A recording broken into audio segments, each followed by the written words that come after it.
بسم اللہ الرحمن الرحیم۔ اللہ پاک نے کائنات کی تخلیق کے ساتھ ہی اپنی مخلوقات میں سے سب سے افضل انسانوں کو رشد و ہدایت کے لیے چن لیا تھا۔ انہی ہستیوں میں ایک حضرت سیدنا خضر علیہ السلام ہیں۔ البتہ مفسرین اور محققین کا اس بات میں اختلاف ہے کہ حضرت خضر نبی ہیں یا ولی، لیکن اس بات پر تمام متفق ہیں کہ قرآن پاک میں جس ہستی کا ذکر حضرت موسیٰ علیہ السلام کے ساتھ ملاقات میں تفصیل سے آیا ہے وہ حضرت خضر ہی ہیں۔ بے شک اللہ پاک نے آپ کو حیات جاوداں عطا فرمائی ہے۔ بہت عرصے تک آپ قوم بنی اسرائیل کی رہنمائی کرتے رہے۔ حضرت خضر کا اصل نام بلیہ بن ملکان اور کنیت ابو العباس ہے۔ خضر کے معنی سبز چیز کے ہیں، یہ جہاں بیٹھتے تھے وہاں آپ کی برکت سے ہری بھری گھاس اگ جاتی تھی، اسی لیے لوگ ان کو خضر کہنے لگے۔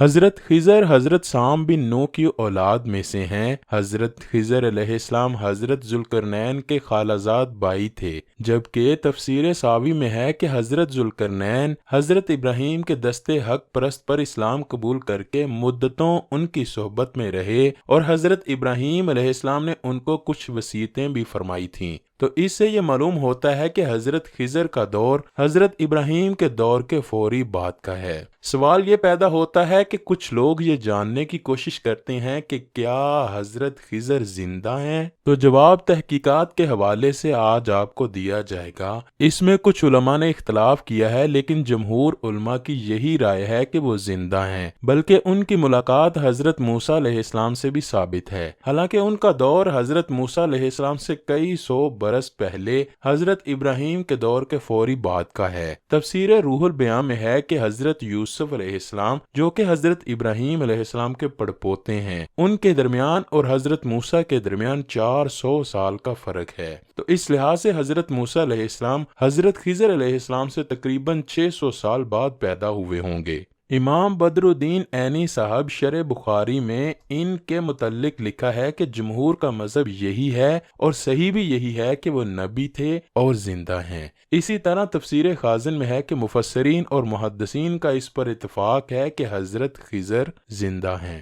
شیخ ابو عمرو بن صلاح نے اپنے فتویٰ میں فرمایا کہ حضرت خضر جمہور علماء اور صالحین کے نزدیک زندہ ہیں۔ ان کے زندہ و جاوید ہونے کی وجہ دو واقعات بیان کیے جاتے ہیں۔ پہلا واقعہ تو ابن عساکر نے تاریخ دمشق میں کچھ اس طرح بیان فرمایا ہے کہ جب حضرت آدم علیہ السلام کی وفات کا وقت قریب آیا تو آپ نے اپنی تمام آل اولاد کو جمع فرمایا اور ان کو حکم دیا کہ میری وفات کے بعد میرے جسم کو ایک غار میں رکھ دینا، اس وقت تک جب پوری زمین پر سیلاب نہ آ جائے، اور پھر میرے جسم کو ملک شام میں دفن کیا جائے۔ لہٰذا جب حضرت نوح علیہ السلام کے دور میں طوفان نوح آیا تو حضرت نوح علیہ السلام نے حضرت آدم علیہ السلام کا جسم مبارک بھی کشتی پر رکھ کر ساتھ لے گئے اور طوفان تھمتے ہی غار میں رکھ دیا۔ پھر جب سام بن نوح کی اولاد میں سے حضرت خضر اللہ کے مقرب بندے مابعوث ہوئے اور اللہ پاک نے ان کو ہر طرح کا علم عطا کیا تو انہوں نے حضرت آدم کے جسم مبارک کو غار سے نکال کر شام میں دفنا دیا۔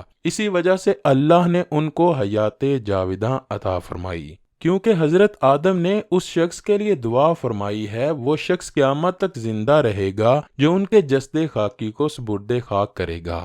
کتابوں میں حضرت خضر علیہ السلام کی طویل عمر اور موت نہ آنے کی ایک اور وجہ یہ بیان کی گئی ہے کہ آپ نے آب حیات نام کے ایک چشمے کا پانی پیا تھا۔ آب حیات کے بارے میں یہ بیان کیا جاتا ہے کہ جو اس کو نوش کرے یا اس میں غسل کرے گا اسے کبھی موت نہیں آئے گی۔ آب حیات کا ذکر قدیم داستان اور کتابوں میں بھی ملتا ہے۔ ان داستانوں میں 3 اشخاص کا ذکر کیا گیا ہے جن کو آب حیات تک رسائی حاصل ہوئی۔ ان میں سے پہلے حضرت الیاس علیہ السلام، دوسرے حضرت ذوالقرنین اور تیسرے حضرت خضر علیہ السلام ہیں، جن میں سے صرف حضرت الیاس علیہ السلام اور حضرت خضر علیہ السلام کو ہی یہ آب حیات نصیب ہوا، اور روایتوں کے مطابق ذوالقرنین جو کہ ایک عظیم بادشاہ تھے اور حضرت خضر علیہ السلام کے خالہ زاد بھی تھے۔ حضرت ذوالقرنین نے قدیم تاریخی کتابوں میں پڑھا تھا کہ سام بن نوح کی اولاد میں سے ایک شخص آب حیات پی لے گا تو اس کو موت نہیں آئے گی،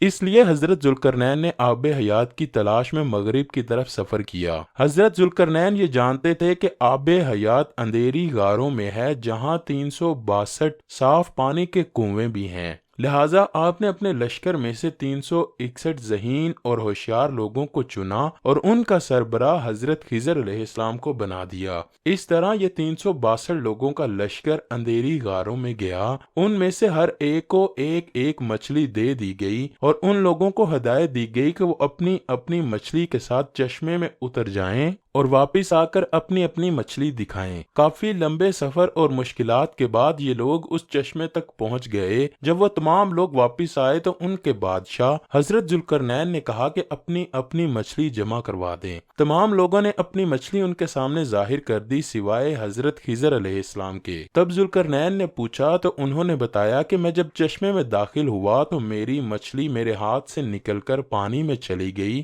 میں نے اسے پانی میں پکڑنے کی بہت کوشش کی مگر میری کوشش رائگاں گئی۔ حضرت ذوالقرنین نے کہا وہ پانی آپ کے مقدر میں تھا، آب حیات میں غوطہ لگانے اور اس پانی کو پینے کی برکت سے ہی حضرت خضر علیہ السلام زندہ رہیں گے اور آپ علیہ السلام کو کبھی موت نہیں آئے گی۔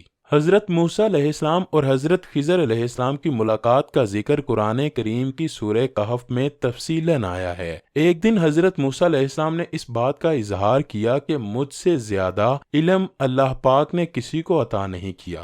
اس پر اللہ پاک نے ان پر وحی نازل فرمائی، ہر صاحب علم کے اوپر بھی کوئی صاحب علم ہوتا ہے۔ پھر حضرت موسیٰ علیہ السلام اللہ کے حکم سے اپنے سے زیادہ صاحب علم شخص کی تلاش میں نکل پڑے۔ یہاں یہ بات قابل ذکر ہے کہ اللہ پاک نے حضرت موسیٰ کو حضرت خضر علیہ السلام کا ٹھکانہ نہیں بتایا بلکہ کچھ نشانیاں بتائیں کہ جہاں دو سمندر ملتے ہیں اور جہاں مردہ مچھلی زندہ ہو جائے تو وہی خضر کا مسکن ہوگا۔ حضرت موسیٰ علیہ السلام حضرت یوش کو لے کر چل پڑے اور کافی تلاش کے بعد انہیں حضرت خضر ملے جسے قرآن میں یوں بیان فرمایا گیا ہے، تو دونوں نے وہاں ہمارے بندوں میں سے ایک خاص بندے کو پا لیا جسے ہم نے اپنی بارگاہ سے خصوصی رحمت عطا کی تھی اور ہم نے اسے الہانی علم سکھایا تھا۔ وعدے کے مطابق موسیٰ علیہ السلام کی خضر سے ملاقات ہوئی۔ حضرت موسیٰ علیہ السلام ان کے ساتھ ہو لیے اس شرط کے ساتھ کہ ان سے کچھ نہیں پوچھیں گے۔ حضرت خضر علیہ السلام نے راستے میں کشتی میں سوراخ کر ڈالا، ایک بچے کو قتل کر دیا اور کچھ یتیم بچوں کے گھر میں دیوار کی مرمت کی۔